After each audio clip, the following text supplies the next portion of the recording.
करना, जानना और मानना, इन तीनों की वास्तविकता ही साधन है। करना वही है जिसे कर सकते हैं, जानना वही है जिसे जान सकते हैं, और मानना उसी को है जिसकी आवश्यकता तो है पर उसके संबंध में कुछ नहीं जानते। करने में सेवा, त्याग तथा क्षमाशीलता मुख्य है।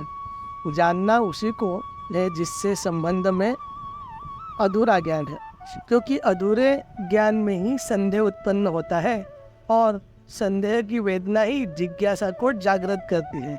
इस दृष्टि से प्रत्येक साधक को अपने और जगत के संबंध में ही जिज्ञासा होती है, क्योंकि सभी साधक अपने तथा जगत के संबंध में कुछ न कुछ जानते हैं। अब रही मानने की बात, मानना उसी को है जिसके संबंध में सुना तो है पर जानते कुछ नहीं, अथवा यो कहो कि जिसकी मांग तो स्वाभाविक हो पर उसे इंद्रिय तथा बुद्धि के द्वारा कभी अनुभव न किया हो। सेवा वही कर सकता है जिसकी सभी के हित में रति है। त्याग वही कर सकता है जो संसार के स्वरूप को भली भांति जानता हो, और क्षमाशील वही हो सकता है जो अपने दुख का कारण किसी और को नहीं मानता। सेवा करुणा और प्रसन्नता की जननी है। करुणा सुख भोग की रुचि को और अप्रसन्नता नीरसता को खा लेती है। सुख भोग की रुचि का नाश होते ही विद्यमान राग मिट जाता है और नीरसता का अंत होते ही नवीन राग उत्पन्न नहीं होता। अर्थात सेवा साधक को राग रहित करने में समर्थ है। त्याग चिर शांति का प्रतीक है।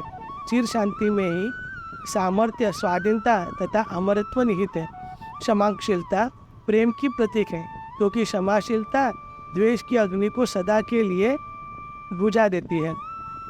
निज ज्ञान के प्रकाश में अपनी खोज करने पर यह निर्विवाद सिद्ध हो जाता है कि देह में नहीं हो और न देह मेरी है। इस ज्ञान का प्रभाव समस्त आसक्तियों का अंत कर अनासक्ति प्रदान करने में समर्थ है। अनासक्ति अभिव्यक्ति होने पर मैं जैसी वस्तु उस अनंत की प्रीति में विलीन हो जाती है। आसक्ति काल में व्यक्ति को संसार में सत्यता, सुंदरता एवं सुख रूपता का भास होता है, जो इंद्रिय ज्ञान का सद्भाव का प्रभाव है। अधूरे ज्ञान में सद्भाव न रखना साधन है। इंद्रिय ज्ञान में संदेह होने पर स्वतः जिज्ञासा जागृत हो जाती है, जो कामनाओं को खाकर अपने आप पूरी हो जाती है। जिज्ञासा के पूर्ति काल में संसार की सत्यता शेष नहीं रहती। जब साधक उसकी सत्ता स्वीकार कर लेता है जिसकी उसे मांग है, तब उसमें उसका स्वतः विश्वास हो जाता है। विश्वास के होते ही नित्य संबंध अपने आप हो जाता है, जिसके होते ही स्मृति उदय हो जाती है, जो दूरी तथा भेद को खाकर साधन तत्व से अभिन्न कर देती है। यह नियम है कि स्वीकृति में विश्वास, विश्वास में संबंध और संबंध में आत्मीयता स्वतः सिद्ध है, जो प्रेम की प्रतीक है। प्रेम की प्राप्ति में ही साधन की पूर्णता निहित है। साधन की अतिरिक्त जो है वही असाधन है। असाधन में प्रवृत्ति तभी होती है जब व्यक्ति अपने सुख का कारण वस्तु, व्यक्ति आदि को मान लेता है। सुख दुख अविवेक सिद्ध है और कुछ नहीं। अविवेक किसी और की देन नहीं है। नीच विवेक के अनादर से स्वयं अविवेक को उत्पन्न कर लिया है। पर यह रहस्य वे ही साधक जानते हैं जो निज विवेक का आदर कर विवेक का अंत कर देते हैं। अनंत में दुख है नहीं, सृष्टि दुख दे सकती नहीं, क्योंकि जो स्वयं उत्पत्ति विनाश युक्त तथा पर प्रकाश्य है, वह कैसे दुख दे सकती है? तो फिर अपने दुख का कारण किसी और को मानना क्या असाधन नहीं है? अर्थात यह असाधन ही है। अपने दुख का कारण किसी और को मानना हृदय में द्वेष की अग्नि प्रज्वलित कर देता है। द्वेष के उत्पन्न होते ही क्षमाशीलता शेष नहीं रहती और क्षमाशीलता का अभाव होते ही वैर भाव उत्पन्न होता है, जो संघर्ष का मूल है। अपने दुख का कारण किसी और को मानना अविवेक सिद्ध है और कुछ नहीं। अविवेक अपना ही बनाया हुआ दोष है किसी और का दिया हुआ नहीं है। इस कारण उसको मिटाने का दायित्व भी अपने पर ही है। हाँ, यह अवश्य है कि अविवेक का अंत करने के लिए प्रत्येक साधक को अनंत की अहेतु की कृपा से विवेक स्वतः प्राप्त है। इस दृष्टि से प्राप्त विवेक का अनादर ही समस्त असाधनों का मूल है। पर प्राणी प्रमादवश अपने दुख का कारण अपने को न मानकर दूसरे को मान बैठता है, जिसका परिणाम बड़ा भयंकर होता है।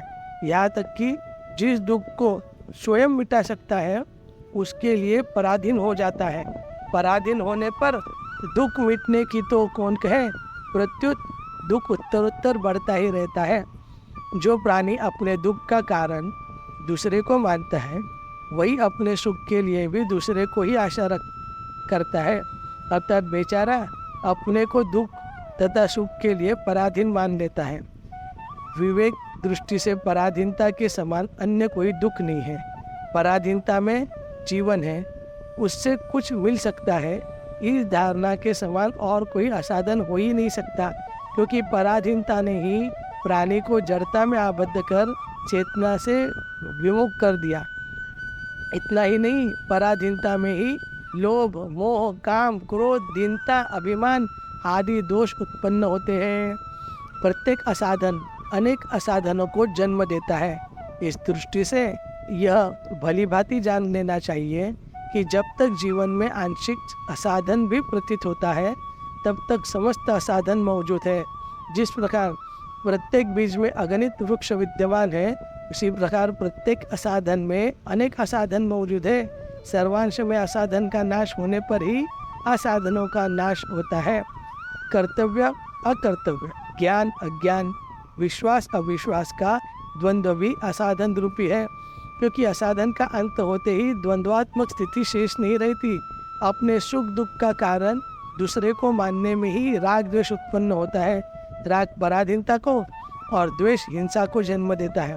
अतः अपने सुख दुख का कारण किसी और को मानना असाधन के अतिरिक्त और कुछ नहीं है। जब साधक अपने सुख दुख का कारण किसी और को नहीं मानता है तब बड़ी ही सुगमतापूर्वक त्याग से राग का और प्रेम से द्वेष का नाश करने में समर्थ होता है।